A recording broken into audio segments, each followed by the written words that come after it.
الرحیم پڑھیے الصلاۃ والسلام علیک یا رسول اللہ وعلی آلک واصحابک یا حبیب اللہ الصلاۃ والسلام علیک یا نبی اللہ وعلی آلک واصحابک یا نور اللہ۔ پیارے اسلامی بھائیوں، الحمدللہ عز وجل ایک بار پھر جمعہ کے بیان میں ہم حاضر ہیں۔ میری کچھ طویل غیر حاضری رہی، دنیا کے کچھ ملکوں کا سفر تھا، الحمدللہ پھر پاکستان واپسی ہوئی ہے، اور اب انشاءاللہ امید ہے کہ کچھ جمعہ تک مسلسل حاضری رہے گی۔ رب کریم ہم سب کا جمع ہونا اپنی بارگاہ میں قبول فرمائے، آج کے دن کی برکتیں ہم سب کو نصیب فرمائے۔ درود پاک پڑھنے کے بے شمار فضائل و برکات ہیں۔ رب کریم قرآن مجید میں ارشاد فرماتا ہے، ان اللہ وملائکتہ یصلون علی النبی یا ایہا الذین آمنوا صلوا علیہ وسلموا تسلیما۔ ترجمہ کنز العرفان، بے شک اللہ اور اس کے فرشتے نبی پر درود بھیجتے ہیں، اے ایمان والو ان پر درود اور خوب سلام بھیجو۔ غوث زماں حضرت عبدالعزیز دباغ رحمۃ اللہ تعالی فرماتے ہیں، جنت کے چاروں طرف جو فرشتے ہیں وہ ہر وقت مکی، مدنی، محمد عربی صلی اللہ تعالی علیہ وآلہ وسلم پر درود پاک بھیجتے رہتے ہیں۔ ان کے درود کی برکت سے جنت وسیع ہوتی رہتی ہے، نہ فرشتے درود شریف سے غافل ہوتے ہیں، نہ جنت مزید پھیلنے سے رکتی ہے۔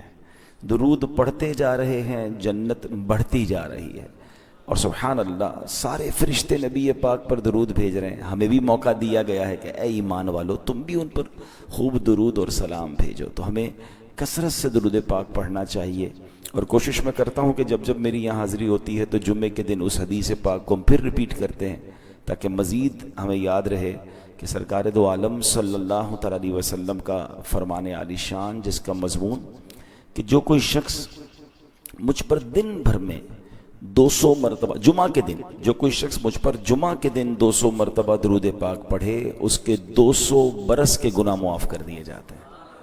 تو جمعہ کا دن از ویری اسپیشل فار درود پاک، زیادہ سے زیادہ درود پاک پڑھنے ہیں۔ اللہ کریم مجھے اور آپ کو محبت کے ساتھ بآواز بلند درود پاک پڑھنے کی توفیق دے۔ درود پاک پڑھ لیں، صلو علی الحبیب صلی اللہ تعالی علی محمد صلی اللہ علیہ وسلم۔ ذات والا پہ بار بار درود، بار بار اور بے شمار درود، بے عدد اور بے عدد تسلیم، بے شمار اور بے شمار درود۔ ایک بار پھر درود پاک پڑھ لیں، صلو علی الحبیب صلی اللہ تعالی علی محمد صلی اللہ علیہ وسلم۔ ہر جمعے کو قرآن مجید فرقان حمید کی ہم ایک آیت یا کچھ آیتیں اور اس کا میسج لینے کی بھی کوشش کرتے ہیں۔ آج بڑی کمال کی آیت، کیونکہ آج جو رات آنے والی ہے وہ رات ایک بڑی مبارک رات ہے، اور اس رات سبحان اللہ اللہ کے پیارے حبیب علیہ الصلوۃ والسلام کو وہ تحفہ عطا کیا گیا، وہ کمال عطا کیا گیا، وہ عروج عطا کیا گیا جو کائنات میں کسی اور کو عطا نہیں کیا گیا، اور وہ ہے معراج کا تحفہ۔ رب عز و جل نے اپنے پاس بلایا، اپنا دیدار کروایا۔ یاد رکھیے گا کائنات میں یہ شرف کسی اور کو نہیں ملا۔ امام عشق و محبت اعلیٰ حضرت لکھتے ہیں نا، وہ خدا نے ہے مرتبہ تجھ کو دیا، نہ کسی کو ملے نہ کسی کو ملا، کہ کلام مجید نے کھائی شہا، تیرے شہر و کلام و بقا کی قسم، تیرا مسند ناز عرش بری، تیرا محرم راز روح امی، تو ہی سرور ہر دو جہاں ہے شہا، تیرا مثل نہیں ہے خدا کی قسم۔ تو اللہ کریم نے ہمارے آقا جناب رسول اللہ علیہ الصلوۃ والسلام کو یہ مقام عطا فرمایا، اور اس کو قرآن میں بھی بڑے خوبصورت انداز میں مختلف مقامات پر بیان فرمایا۔ قرآن میں اللہ کریم ارشاد فرماتا ہے، پارہ 27 ہے، سورہ نجم آیت نمبر 10، کیا ہے؟ فَأَوْحَى إِلَىٰ عَبْدِهِ مَا أَوْحَى۔ آسان ترجمہ قرآن کنز العرفان، پھر اس نے اپنے بندے کو وحی فرمائی جو اس نے وحی فرمائی۔ سبحان اللہ۔ اب یہ ایسا حیران کن معجزہ ہے کہ سرکار دو عالم علیہ السلام مکہ پاک سے چلے، مسجد اقصیٰ پہنچے، پھر ساتوں آسمانوں اور جنت کی سیر جہنم کے مشاہدات، اور سب سے اہم بات یہ کہ رب کائنات کا جاگتی آنکھوں سے دیدار کر کے رات ہی رات واپس تشریف لائے، اور اتنا طویل سفر کر کے واپس آئے تو وضو جو کر کے گئے تھے وہ پانی بھی چل رہا تھا، کنڈی بھی ہل رہی تھی، بستر بھی گرم تھا۔ یعنی یہ جو سب سے بڑی کمال کی بات ہے نا کہ آپ مثال کے طور پہ کوئی بندہ کہے کہ میں ظہر کی جمعے کی نماز میں یہاں تھا اور عصر میں آ کر کہے کہ میں امریکہ سے ہو کر آ گیا ہوں، تو بندہ یہی کہے گا یہ تو سفر ہی اتنا بڑا ہے، اب تو کئی دن لگتے آنے جانے میں، آپ ظہر میں بھی یہیں تھے، عصر میں بھی یہیں ہیں۔ پیارے آقا علیہ السلام عشاء میں بھی مکے میں تشریف فرما تھے، فجر میں بھی مکے میں تشریف فرما تھے، اور رات کے تھوڑے حصے میں یہ سارا سفر کر کے تشریف لے آئے۔ اور یہی وہ معجزہ ہے جو ایمان والوں نے ان دنوں بھی مانا تھا، بے ایمانوں نے ان دنوں بھی نہیں مانا تھا۔ ٹھیک ہے نا، صدیق اکبر رضی اللہ عنہ سے کہا گیا تھا کہ تمہیں پتہ ہے تمہارے نبی کیا کہتے ہیں، رات کے تھوڑے حصے میں اتنا طویل سفر کر کے آ گئے۔ سبحان اللہ، صدیق اکبر نے اگلی بات نہیں کی، فوراً کہا اگر میرے آقا فرماتے ہیں تو سچ فرماتے ہیں۔ اور کفار مکہ نے کیا کہا تھا، یہ تو ممکن ہی نہیں ہے، یہ تو پاسبل ہی نہیں ہے، لاجیکلی ہو ہی نہیں سکتا، بیت المقدس تو بہت دور ہے۔ تو سبحان اللہ، ایمان والوں نے اس وقت بھی مانا تھا، بے ایمانوں نے اس وقت بھی اعتراض کیا تھا، اور آج بھی ایمان والے مانتے ہیں، شوق سے سنتے ہیں، ایمان تازہ ہوتا ہے۔ کچھ لوگوں کو آج بھی پرابلم ہوتی ہے، وہ ان کا مسئلہ ہے۔ رب نے قرآن میں فرمایا، اب سبحان اللہ، یہ جو جتنی سپیڈ سے یہ سفر ہوا نا، سیدی اعلیٰ حضرت اس کو اپنے اشعار میں بیان کرتے ہیں، کہتے ہیں عرش کی عقل دنگ ہے، چرخ میں آسمان ہے، جانے مراد اب کدھر ہائے تیرا مکان ہے، شان خدا نہ ساتھ دے ان کے خرام کا وہ باز، سدرا سے تا زمین جسے نرم سی ایک اڑان ہے۔ سبحان اللہ، اعلیٰ حضرت کہتے ہیں کہ یہ فلسفیوں کو، لاجک تلاش کرنے والے کو معجزہ معراج سمجھ نہیں آتا۔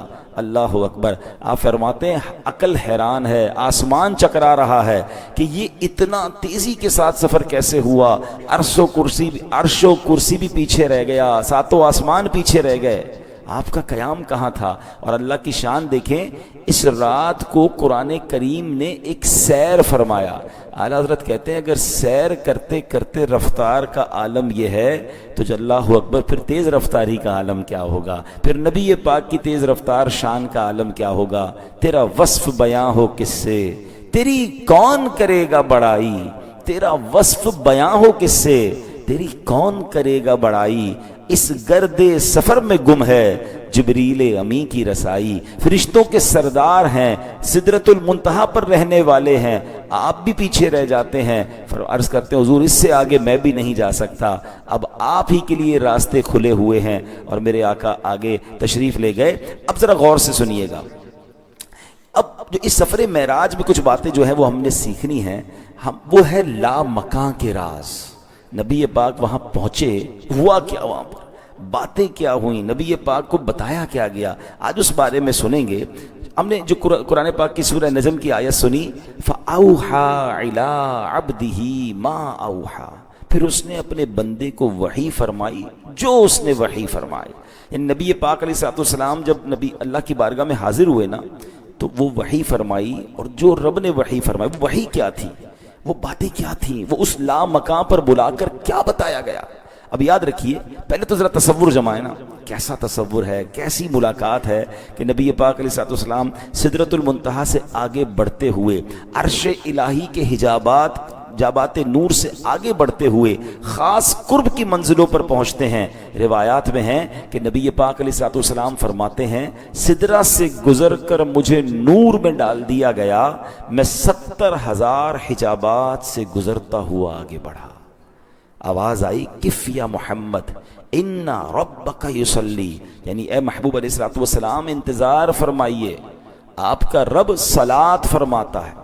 آپ علیہ السلام نے دل ہی دل میں سوچا ربی یصلی، میرا رب صلاۃ فرماتا ہے، یعنی رب بھی درود بھیجتا ہے۔ تو فرمایا گیا اے محبوب علیہ السلام، وہ اللہ پاک ہے جو خود بھی اور اس کے فرشتے بھی آپ علیہ السلام پر درود بھیجتے ہیں۔ ہائے ہائے ہائے، خدا تو بھیجے ہے صلو وسلمو کا خطاب، تم ایسے بیٹھے ہو کیوں بے خبر درود پڑھو، رسول پاک کے حق میں تو یہ بھی تھوڑا ہے، جو ان کے نام پہ آٹھوں پہر درود پڑھو۔ اچھا یہاں ایک بات ضرور سمجھنی ہے، یقیناً قرآن میں فرمایا گیا کہ اللہ اور اس کے فرشتے نبی علیہ السلام پر درود بھیجتے ہیں، مگر اس کی تھوڑی سی تطبیق ضروری ہے، تھوڑا سا اس کو کیٹیگرائز کرنا ضروری ہے۔ علماء نے سمجھایا کہ میں یعنی ہم اور فرشتے جو درود بھیجتے ہیں نا، ہم اللہ کی بارگاہ میں عرض کرتے ہیں یا اللہ ہمارے آقا و مولا جناب رسول اللہ علیہ الصلوۃ والسلام پر اپنی رحمتوں کو نازل فرما، ہم گویا دعا کرتے ہیں، ٹھیک ہے۔ مگر جو رب تعالیٰ درود بھیجتا ہے نا، رب تو خود عطا فرمانے والا ہے، تو رب اپنی رحمتیں نازل فرماتا ہے۔ تو یہ فرق ہے بندوں فرشتوں کا درود پڑھنے میں اور اللہ کا درود بھیجنے میں، یہ بات ہمیں پتہ ہونی چاہیے۔ اب یہ گفتگو ہو رہی ہے، اب ارشاد فرمائے یا احمد ادنو یا محمد، ادنو یا احمد ادنو یا محمد لیدنو الحبیب، لیدنو الحبیب، اے احمد علیہ السلام قریب آئیے، اے محمد علیہ السلام اور قریب ہو جائیے۔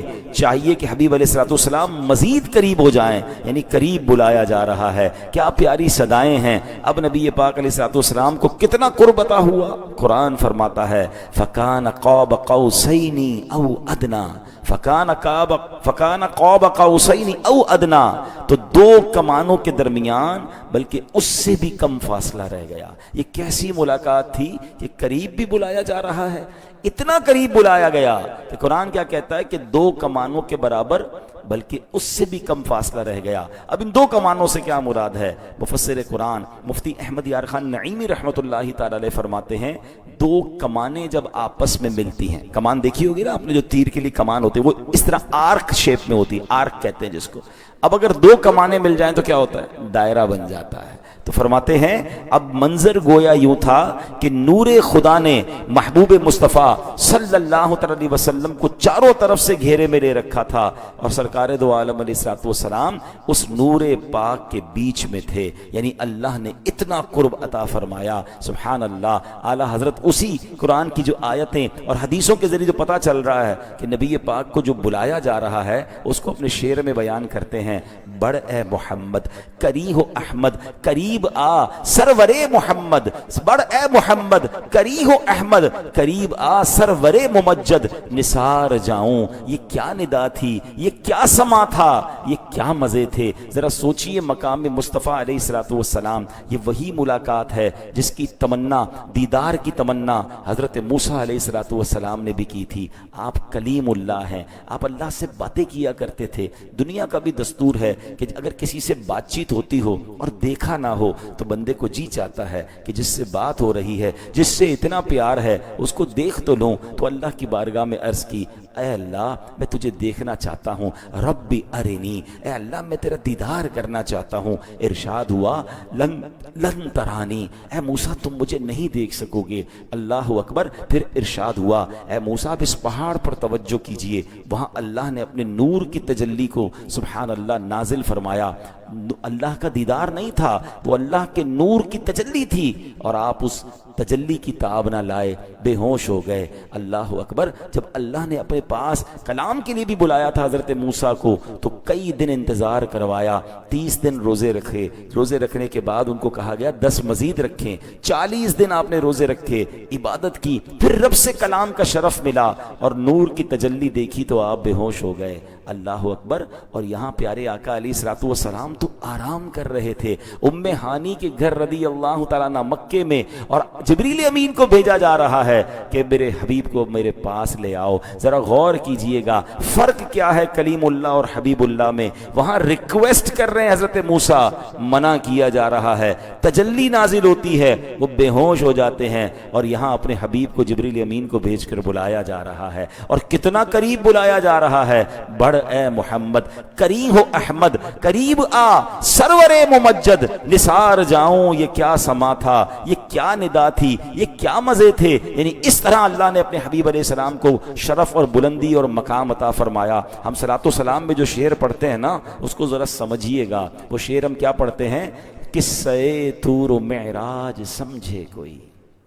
ایک تو کوہ طور ہے نا، چلیں ایک اور آپ کی بھی دل جوئی ہوگی اور انشاءاللہ چند دنوں میں آپ سوشل میڈیا پر ویڈیو بھی دیکھ لیں گے. پچھلے دنوں جو میرا سفر تھا, مجھے کوہ طور پر حاضری کا شرف ملا مصر میں. زندگی کا ایک ارمان تھا کہ اس پہاڑ کو دیکھا جائے کہ جہاں جا کر حضرت موسیٰ نے رب سے کلام کیا اور جہاں اللہ کی طرف سے تجلی نازل ہوئی. آج وہ پہاڑ بھی موجود ہے اور وہ جبل تجلی بھی موجود ہے کہ جہاں تجلی نازل ہوئی تو قرآن کہتا ہے وہ ریزہ ریزہ ہو گیا. تو اس پہاڑ کا بھی دیدار کرنے کا موقع ملا. ایک غار بھی ہے جہاں بتایا جاتا ہے کہ حضرت موسیٰ علیہ السلام 40 دن تک جہاں آپ نے قیام کیا, اس غار میں بھی مجھے جانے کا موقع ملا. مگر وہاں جا کر بھی اندازہ ہوا کہ حضرت موسیٰ کتنی مشقت کے بعد اس مقام پر پہنچ کر رب سے کلام کر سکے, دیدار نہ کر سکے. مگر حبیب اللہ علیہ السلام کی شان یہ ہے کہ آپ تو اپنے گھر آرام کر رہے تھے, اپنے رشتہ دار حضرت ام ہانی رضی اللہ تعالیٰ کے گھر آرام کر رہے تھے, اور جبریل امین کو بھیج کر نبی پاک کو جنت کی سواری کے ذریعے بلوایا گیا. تو فرق کیا ہے؟ قصہ طور و معراج سمجھے کوئی, فرق مطلوب و طالب کا دیکھے کوئی.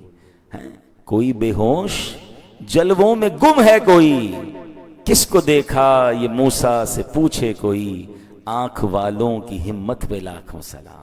تو اللہ نے اپنے حبیب علیہ السلام کو یہ شان اور یہ مقام عطا فرمایا. سبحان اللہ, قربان میں شان و عظمت پر سوئے ہے چین سے بستر پر, جبریل امی حاضر ہو کر معراج کا مجدہ سناتے ہیں.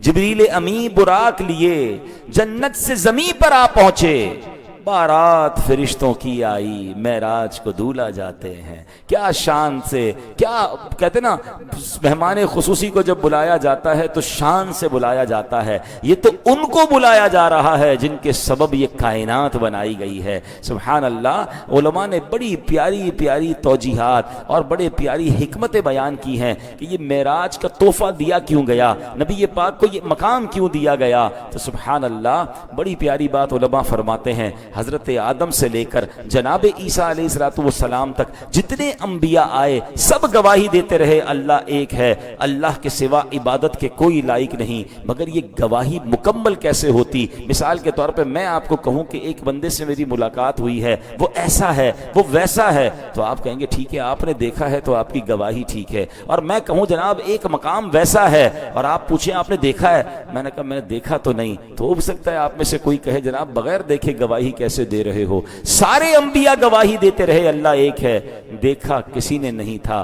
اللہ نے اپنے آخری نبی علیہ السلام کو اپنے پاس بلا کر اپنا دیدار کروایا اور دیدار کروا کر اس گواہی کو مکمل فرما دیا. اشہد ان لا الہ الا اللہ واشہد ان محمدا عبدہ ورسولہ. اللہ کے نبی علیہ السلام اب فرماتے ہیں کہ ہاں میں گواہی دیتا ہوں اللہ ہے اور اللہ کے سوا کوئی عبادت کے لائق نہیں, کیونکہ اللہ نے اپنے حبیب کو اپنا دیدار کروایا.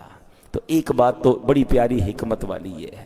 دوسری سبحان اللہ, اللہ کے حبیب علیہ السلام کو رب تعالیٰ نے جو یہ معجزہ عطا فرمایا, یاد رکھیے ہر نبی کے دور میں اسی دور کے مطابق معجزہ انہیں عطا کیا گیا. حضرت عیسیٰ علیہ السلام کے دور میں علاج بہت زیادہ ہوتا تھا, بڑے بڑے علاج لوگ کر لیتے تھے, لیکن موت کا علاج نہیں تھا. تو حضرت عیسیٰ آئے تو لوگوں نے کہا ہم آپ کو اللہ کا نبی جب مانیں جب آپ کسی مردہ کو زندہ کر دیں, آپ کسی کوڑ والے مریض کو ٹھیک کر دیں. آپ نے اللہ کی عطا سے مردہ بھی زندہ کیے, کوڑ والے مریض ٹھیک کر دیے, جن کو ایمان لانا تھا ایمان لے آئے. حضرت موسیٰ علیہ السلام کا دور تھا, اس زمانے میں جادوگر بڑے تھے, انہوں نے کہا ہم اللہ کا نبی جب مانے جب آپ ہمارے جادو کا توڑ کر کے بتائیں. انہوں نے رسیاں پھینکی, وہ سانپ بن گئے. حضرت موسیٰ نے اپنا عصا ڈالا, وہ اژدہا بن کے سارے سانپوں کو نکل گیا. جیسا دور ویسا معجزہ, جیسی مینٹالٹی ویسا جواب. حضرت صالح علیہ السلام کا دور تھا, لوگ پہاڑوں میں گھر بناتے تھے, ٹھیک ہے نا, بڑے بڑے ماؤنٹین کو تراش لیتے تھے. تو لوگوں نے کہا کہ ہم تو ماؤنٹین تو تراش لیتے ہیں لیکن ہم ماؤنٹین سے بچہ پیدا نہیں کر سکتے. اگر آپ اللہ کے نبی ہیں تو ماؤنٹین سے اونٹنی نکال کر بتائیں. آپ نے اللہ کی عطا سے اشارہ کیا, ماؤنٹین پھٹتا ہے اندر سے, اونٹنی نکلتی ہے, وہ بچہ بھی دیتی ہے. طویل واقعہ ہے. تو جیسا دور تھا ویسا معجزہ. نبی پاک کا دور قیامت تک کا دور ہے, سائنس کا دور ہے, آرٹیفیشل انٹیلیجنس کا دور ہے, سپر سونک ایئر کرافٹ کا دور. یہ دور بھی تو نبی پاک کا ہے نا. ہو سکتا ہے آج کوئی سائنس کا اسٹوڈنٹ کہتا کہ جناب ہر دور میں ہر نبی کو اس دور کے مطابق معجزہ ملا. تو ہمارے نبی علیہ الصلوۃ والسلام کے پاس ایسا کون سا معجزہ ہے جو سائنس کو جواب دے گا؟ اللہ اکبر۔ یقیناً آج بڑی تیزی سے سفر ہو رہا ہے، بڑے سپر سونک ایئر کرافٹ بن گئے ہیں، اب تو بتایا جاتا ہے آواز کی رفتار سے زیادہ تیز جہاز اڑنے والے آ گئے۔ مگر یہ کیسا معجزہ ہے کہ میرے آقا بیت المقدس جاتے ہیں مکے سے، ساتوں آسمانوں کی سیر کرتے ہیں، جنت اور جہنم کے طبقات ملاحظہ کرتے ہیں، اللہ کریم کی بارگاہ میں حاضر دیتے ہیں۔ یہ سارا ٹریول ہزاروں سال کا ہے، مگر نبی پاک جب واپس تشریف لاتے ہیں تو دروازے کی کنڈی ہل رہی ہوتی ہے، بستر ابھی تک گرم ہوتا ہے۔ اللہ اکبر، اس کا مطلب وقت ہی رک گیا تھا، اس سے زیادہ تیز رفتاری کیا ہو سکتی ہے؟ اللہ اکبر۔ اب ایک دل میں سوال آتا ہے کہ جناب یہ اتنا تیز سفر ہوا اور ابھی وقت وہیں کا وہیں رکا ہے، تو علماء عشق والی جواب بڑا پیارا دیتے ہیں۔ اب میں آپ سے سوال کرتا ہوں، آپ کی گھڑی میں سیل ہو، آپ وہ سیل نکال لیں تو کیا ہوگا؟ گھڑی رک جائے گی۔ واپس سیل لگائیں تو ٹک ٹک ٹک کر کے پھر چلنے لگ جائے گی۔ تو دراصل بات یہ ہے کہ میرے آقا اس پورے جہان کی جان ہے، جان چلی گئی تھی، زمانہ رک گیا تھا، آقا واپس آئے، زمانے نے پھر چلنا شروع کر دیا۔ اعلیٰ حضرت کہتے ہیں نا، وہ جو نہ تھے تو کچھ نہ تھا، وہ جو نہ ہو تو کچھ نہ ہو، جان ہے وہ جہان کی، جان ہے تو جہان ہے۔ اب قرآن کی اسی آیت کی طرف آتے ہیں، فَأَوْحَى إِلَىٰ عَبْدِهِ مَا أَوْحَى، پھر اس نے اپنے بندے کو وحی فرمائی جو اس نے وحی فرمائی۔ اب ہم باتیں کیا ہوئیں؟ امام جعفر صادق رضی اللہ تعالیٰ عنہ فرماتے ہیں، سر الحبیبی مع الحبیبی ولا يعرف سر الحبیبی الا الحبیب، کہتے ہیں یہ محبوب و محب کے درمیان سیکرٹس ہیں، یہ راز ہیں، اور محبت کے راز صرف اور صرف محب کے راز صرف اور صرف محبوب ہی بتا سکتا ہے، وہی جان سکتا ہے۔ کسرے دنا کے راز میں عقلیں تو گم ہیں جیسی ہیں، روح قدس سے پوچھئے تم نے بھی کچھ سنا کہ یوں۔ اعلیٰ حضرت کہتے ہیں ہماری عقلیں تو گم ہیں، مگر جبریل امین سے تو ذرا پوچھئے آپ نے بھی کچھ سنا کہ باتیں کیا ہوئیں؟ وہ بھی نہ سن سکے۔ اب خود نبی پاک علیہ السلام نے کچھ راز ریویل کیے، کچھ باتیں بتائیں حدیثوں میں۔ اب غور سے سنیے گا کہ معراج کی رات سرکار دو عالم علیہ السلام اور اللہ تبارک و تعالیٰ کے درمیان کیا گفتگو ہوئی۔ نبی پاک علیہ السلام فرماتے ہیں، شب معراج مجھے رب کریم کی طرف سے مختلف علوم عطا فرمائے گئے، ان میں سے بعض علوم تو وہ ہیں جن کو چھپائے رکھنے کا مجھ سے وعدہ کیا گیا، کیونکہ میرے سوا ان علوم کو کوئی بھی نہیں سمجھ سکتا، یعنی کچھ تو ایسے ہیں جو نہیں بتانے تھے۔ بعض علوم وہ ہیں جن کے متعلق مجھے اختیار دیا گیا جسے چاہوں بتا دوں، اور بعض علوم وہ ہیں جن کی تبلیغ کرنے یعنی ہر خاص و عام کو بتانے کا حکم دیا گیا، یعنی گویا یہ 3 کیٹیگریز ہو گئی۔ اب میں جو کچھ ہے وہ سب میں نے آپ کے لیے پیدا کیا گیا ہے۔ ذرا غور کیجئے، پوری کائنات کس کے لیے بنی ہے؟ وہ سرکار دو عالم علیہ الصلوۃ والسلام کے لیے بنی ہے۔ سیدی اعلیٰ حضرت کی وہ نعت ہے نا، وہ اسی حدیث کی طرف اشارہ ہے کہ زمین و زمان تمہارے لیے، مکین و مکان تمہارے لیے، چنین و چنا تمہارے لیے، بنے دو جہاں تمہارے لیے، آقا دہن میں زباں تمہارے لیے، بدن میں ہے جاں تمہارے لیے، ہم آئے یہاں تمہارے لیے، اٹھے بھی وہاں تمہارے لیے۔ اب سبحان اللہ، یہ تو اللہ نے اپنے حبیب سے فرمایا نا، اتنا بڑا انعام، اتنی بڑی شرف دیا کہ محبوب دنیا میں جو کچھ ہے وہ تیرے لیے بنایا، مگر حبیب کا اب جواب سنیے گا۔ رب کریم سے اللہ کے حبیب علیہ السلام نے کیا عرض کیا؟ اللہم انت وما انا، اے اللہ پاک ایک تو ہی تو ہے، میں نہیں ہوں، وما سوا ذالک ترکت لاجلک، اور اس کے علاوہ جو کچھ ہے میں نے تیری رضا کے لیے چھوڑ دیا ہے۔ اللہ تو ہی سب کچھ ہے، میں بھی کچھ نہیں۔ محبوب و محب کی باتیں تو سنو نا، اللہ فرما رہا ہے محبوب تیرے سوا جو کچھ ہے وہ تیرے لیے ہے، اور اللہ کے حبیب فرماتے ہیں اللہ میں بھی کچھ نہیں، جو کچھ ہے تے اللہ سب تیرے لیے چھوڑ دیا ہے۔ یہ بات ہمیں سکھا رہی ہے۔ اب اس خوبصورت گفتگو سے مجھے کیا سیکھنا ہے کہ اللہ کے نبی علیہ السلام نے ساری دنیا کی ہر چیز اللہ کے لیے چھوڑ دی ہے، مگر ہم کیا چھوڑتے ہیں؟ ہم سے تو وقت نہیں دیا جاتا، نماز کے لیے ٹائم نہیں نکلتا، نہیں یار بس کاروبار میں بیزی ہوتا ہوں، بچوں کے ساتھ بیزی ہوتا ہوں، فجر میں تھکا ہوا ہوتا ہوں، آنکھ نہیں کھلتی، اللہ کے لیے آرام نہیں چھوٹتا ہم سے۔ اور اللہ کے نبی فرما رہے اللہ جو کچھ ہے سب میں نے تیرے لیے چھوڑ، تو ہی تو ہے۔ سیکھو نا، معراج کے اس پورے واقعے سے سیکھنا کیا ہے کہ ہم بھی تو کچھ چھوڑیں۔ حرام روزی آتی ہے تو نہیں چھوڑتے ہیں، بندے دنیا کے تمام کاموں میں لگا ہوا ہے، مگر عبادت کے لیے ٹائم نہیں، نماز کے لیے ٹائم نہیں، تلاوت کے لیے ٹائم نہیں، اللہ کی یاد کے لیے وقت نہیں۔ نہیں میرے پیارے اسلام، اتنا دنیا میں غرق نہ ہو جائیں کہ اللہ کو جواب ہی نہ دے سکیں۔ دنیا میں سب نے رہنا ہے، علماء بڑی پیاری مثال دیتے ہیں، ایک کشتی پانی کے اوپر رہے تو کنارے لگ جاتی ہے، اور کشتی پانی کے اندر چلی جائے تو غرق ہو جاتی ہے۔ ہمیں دنیا میں اوپر پانی کے اوپر سے گزرنا ہے، دنیا میں رہنا ہے، مگر منزل اگلا کنارہ ہے، وہ آخرت ہے۔ مگر کچھ لوگوں کی کشتی اس پانی میں غرق ہو چکی ہے، وہ تو نکل ہی نہیں پا رہے دنیا سے، کیونکہ اسی دنیا میں غرق ہونے کی وجہ سے نہ حرام کی تمیز، نہ حلال کی تمیز، نہ جناب نمازوں کا فکر، نہ کسی کے حقوق کا خیال۔ نہیں میرے پیارے اسلامی بھائی، کچھ چھوڑنے کی عادت ڈالیں۔ نبی پاک کا یہ جو فرمان ہے نا، یہ بڑا کمال کا ہے، اللہ تیرے سوا سب کچھ چھوڑ دیا ہے، تو ہے۔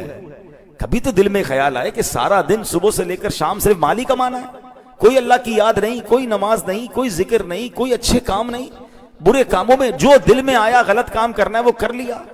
نہیں، معراج کی رات کی یہ گفتگو ہم سب کے لیے یہ میسج ہے کہ ہمیں بھی اپنی خواہشات کو، اپنے اوقات کو، اپنے معمولات کو کچھ چھوڑنا ہے تاکہ رب کو راضی کر لیں، کیونکہ آگے جا کر آخرت کا انعام تو رب سے لینا ہے نا۔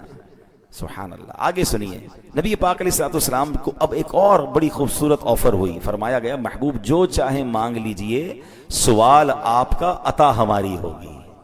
ہائے ہائے، اپنے پاس بلایا اور آفر کیسی کی، جو مانگنا ہے مانگیے۔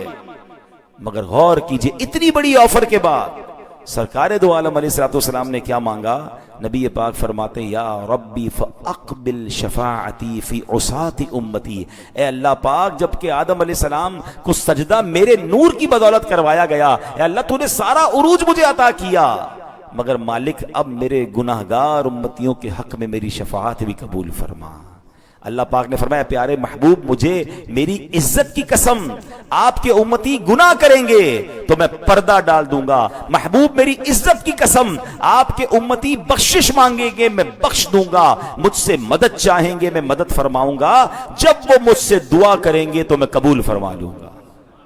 اے ہائے، پیار تو دیکھیں ہم سے، بارگاہ کون سی؟ اللہ کی بارگاہ میں گئے، آفر کیا ہے؟ محبوب مانگو، جو مانگو گے عطا کیا جائے گا، اپنے لیے کچھ نہیں مانگا، مانگا تو ہم گناہگاروں کے لیے مانگا۔ شاہ نے کی عرض امت گناہگار ہے۔ شاعر نے اس پورے واقعے کو کتنے پیارے انداز میں بیان کیا، کہتے ہیں شاہ نے کی عرض امت گناہگار ہے، بخش دے میرے مالک تو غفار ہے، تجھ کو آسان ہے نہیں دشوار ہے، فکر روزے جزا آج کی رات ہے۔ پھر یہ رب نے کہا ماہ پارے نبی تو میرا چاند ہے اور تارے نبی، ایسا گھبرانا اے میرے پیارے نبی، بخش دوں گا قیامت میں امت تیری، تجھ سے وعدہ میرا آج کی رات ہے۔ یہ سبحان اللہ کیسی مہربانی ہے ہم پر۔ ہم میں سے مثال دیتا ہوں، ہم میں سے کسی کو بہت بڑی ملاقات مل جائے، دنیا کے کسی بہت بڑے آدمی سے ملاقات ملے اور وہاں وہ کہے بتاؤ کیا کام ہے، جو مانگو گے ملے گا، تو بندہ اپنا ہی کام بتائے گا نا، میرا گھر، میرے بچے، میری انویسٹمنٹ، میرے پیسے، میری دنیا۔ ہائے ہائے، اللہ کے حضور نبی کریم حاضر ہیں، خالق کے کائنات کی بارگاہ میں حاضر ہیں، اور کہا جا رہا ہے محبوب جو مانگو گے عطا کیا جائے گا۔ اور مانگا کیا ہے؟ ہم گناہگاروں کو مانگا ہے، ہماری شفاعت مانگی، ہماری بخشش مانگی۔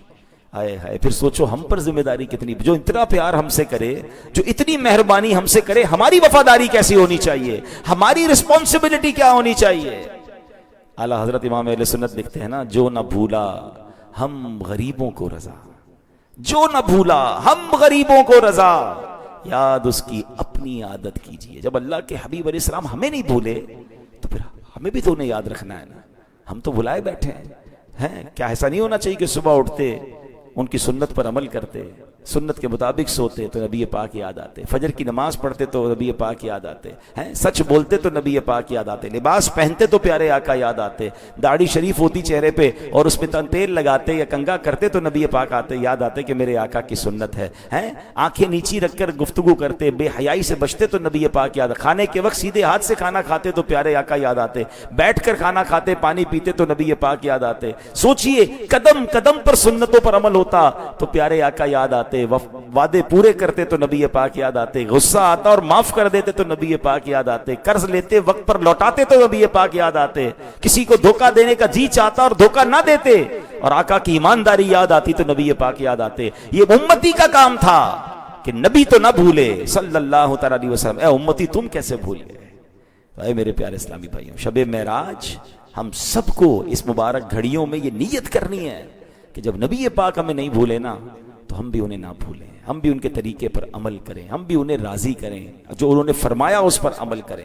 تو آج یہ میسج ہم نے لینا ہے کہ جو نہ بھولا ہم غریبوں کو رضا، یاد اس کی اپنی عادت کیجئے۔ ماہ اس جو شب معراج میں جو تحفہ ملا، انشاءاللہ تفصیلی بیان تو آج رات کو بھی انشاءاللہ ہوگا، آج رات کا پروگرام بھی سن لیں کہ آج محفل معراج ہوگی، یہاں پر لنگر بھی ہوگا، 12 بجے صلاۃ التسبیح بھی ہوگی، عشاء کے بعد بیان ہوگا اور لنگر وغیرہ بھی ہوگا، پھر اس کے بعد یعنی رات 12 بجے صلاۃ التسبیح ہوگی، تہجد اور سحری کا بھی اہتمام ہے، اور انشاءاللہ کل مغرب سے پہلے اسی مسجد میں دعا، مناجات افطار اور افطار کا بھی اہتمام ہے۔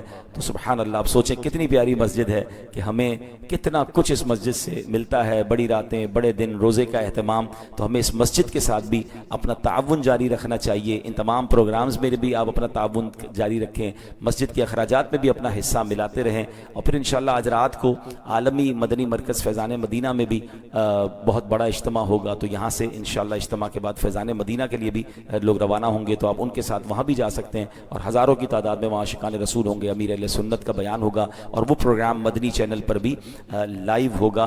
مجھے نارملی بڑی رات کو یہاں بیان کرنے کی سعادت ملتی ہے، مگر آج رات مجھے فیضان مدینہ میں بیان کرنا ہے، تو جو لائیو بیان سننا چاہیں گے تو انشاءاللہ رات 8:30 بجے مدنی چینل پر 8:30 پونے 9 بجے مجھے فیضان مدینہ سے انشاءاللہ بیان ہوگا، تفصیلی انشاءاللہ واقعہ معراج پر ذکر کریں گے۔ آخری بات کر لیتا ہوں کہ اب معراج کی رات ہمیں تحفہ کیا ملا، نبی پاک علیہ الصلوۃ والسلام کو کیا تحفہ ملا؟ جب اتنا بڑا ٹریول تھا، اتنا شان کے ساتھ بلایا گیا، تو پھر گفٹ کیا ملا؟ اچھا دیکھیں نا، دنیا میں کیا ہوتا ہے، آپ کا کوئی پیارا، سب سے پیارا آپ کے پاس آئے، آپ سب سے اچھا گفٹ دیتے ہیں، ایسا ہی ہے نا کہ یار یہ سب سے بیسٹ فرینڈ ہے میرا، سب سے پیارا ہے، کائنات میں سب سے پیارا میرے آقا علیہ الصلوۃ والسلام ہیں، وہ رب عز و جل کے حبیب اللہ ہے نا، انہیں بلایا گیا، اس شان اور اس پروٹوکول سے بلایا گیا کہ فرشتوں کی بارات ہے، جبریل امین لے کر جا رہے ہیں، جنت کی سواری ہے۔ اب وہاں بلا کر جو تحفہ دیا گیا وہ تحفہ تھا نماز کا تحفہ۔ تو اب نماز کی اہمیت سمجھیے، روزہ، حج، زکوٰۃ، یہ سارے شرعی احکام جبریل امین آسمانوں سے لے کر زمین پر آ کر نبی پاک کو پیش کیے نا، مگر نماز اپنے پاس بلا کر رب عز و جل نے عطا فرمائی۔ تو اس سے سوچئے نماز کی اہمیت کیا، نماز ملی کہاں پر ہے؟ اچھا یہ بھی یاد رہے کہ نمازیں 50 فرض ہوئی تھی، جب نبی پاک معراج کی رات نمازیں لے کر آئے تو کتنی تھی؟ 50 نمازیں۔ اچھا اب حضرت موسیٰ علیہ السلام سے ملاقات ہوئی عالم ارواح میں، حضرت موسیٰ کہتے ہیں حضور رب نے کیا عطا فرمایا؟ کہا میری امت کے لیے 50 نمازیں دی ہیں۔ حضرت موسیٰ کہتے ہیں حضور بنی اسرائیل کے حالات میں نے دیکھے، آپ کی امت 50 پڑھ نہیں سکے گی، آپ جائیں واپس کچھ کمی کروا کے لائیں۔ پیارے آقا واپس گئے، 45 ہو گئی، کہ حضور دوبارہ جائیں، 45 بھی زیادہ ہیں، واپس گئے 40 ہو گئی، بار بار عرض کرتے رہے، پیارے آقا بار بار جاتے رہے، 5 رہ گئیں، کہتے حضور یہ بھی زیادہ ہیں، آپ جائیے یہ بھی کم کروا کے آئیں۔ پیارے آقا علیہ السلام فرماتے اب مجھے شرم آتی ہے، اپنے رب کی بارگاہ میں جاتے ہوئے اب شرم آتی ہے، مگر وہاں سے کیا احسان ہوا؟ اللہ کی بارگاہ سے ارشاد ہوتا ہے اے محبوب لا تبدیل لکلمات اللہ، اے محبوب ہمارے الفاظ بدلتے نہیں، 50 نمازیں فرض ہوئیں، اب تیری امت 5 نمازیں پڑھے گی، ثواب انہیں 50 نمازوں کا ہی دیا جائے گا۔ ہائے ہائے، معراج کی رات کی تحفہ ملا ہے ہمیں، اور اب بھی جس کی نماز قضا ہو وہ سوچے کتنا بڑا محروم ہے۔ پلیز نہ کریں ایسا، نبی پاک اتنی ہماری فکر کریں اور ہمارے لیے تحفہ لے کر آئے۔ اب یہاں ایک اور بڑی پیاری بات سمجھیے، اللہ کے حبیب علیہ السلام اللہ کا دیدار کرائے نا، مگر نماز مومن کی معراج ہے، ہمارا بھی انتظام ہو گیا، جو 5 وقت نماز پڑھے گا، نماز کا عادی ہوگا، روایتوں کے مطابق اسے قیامت کے دن اللہ کا دیدار کروایا جائے گا۔ اگر آپ نے بھی رب کا دیدار کرنا ہے تو نماز کو تھام لی، کیونکہ نماز مومن کی معراج ہے۔ تو اب اس رات، ان دنوں میں ہم نے یہ نیت کرنی ہے کہ کچھ بھی ہو جائے ہماری کوئی نماز قضا نہیں ہوگی انشاءاللہ۔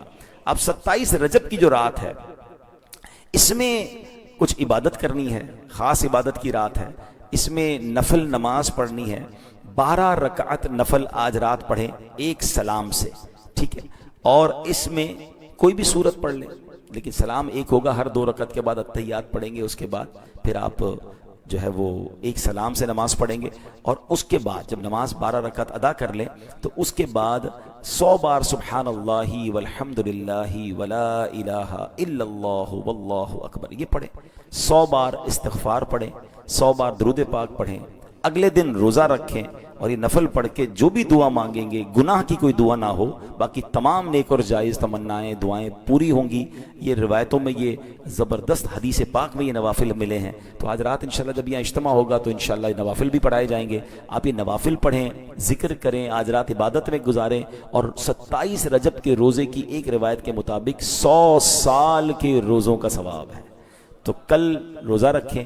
تو یہ عشق والوں کی باتیں ہیں، میں نہیں کہتا کل کا روزہ فرض ہے واجب ہے، یہ برکت والا روزہ ہے، نبی پاک کو اتنا بڑا گفٹ ملا ہے تو شکرانے میں ویسے بھی رکھ لیں۔ تو آج رات عبادت میں گزاریں، کل کا دن روزہ رکھیں۔ ہماری اس مسجد میں سحری کا بھی انتظام ہے، کل انشاءاللہ افطار کا بھی انتظام ہوگا۔ اللہ کریم یہ رات اور یہ دن ہمیں عبادت میں گزارنے کی توفیق عطا فرمائے، اور ہمیں اس رات کی خوب برکتیں عطا فرمائے، ہماری مشکلیں آسان فرمائے، امت مسلمہ کی مشکلیں آسان فرمائے۔ تو اس میں ضرور شامل رہیں، اللہ پاک عمل کرنے کی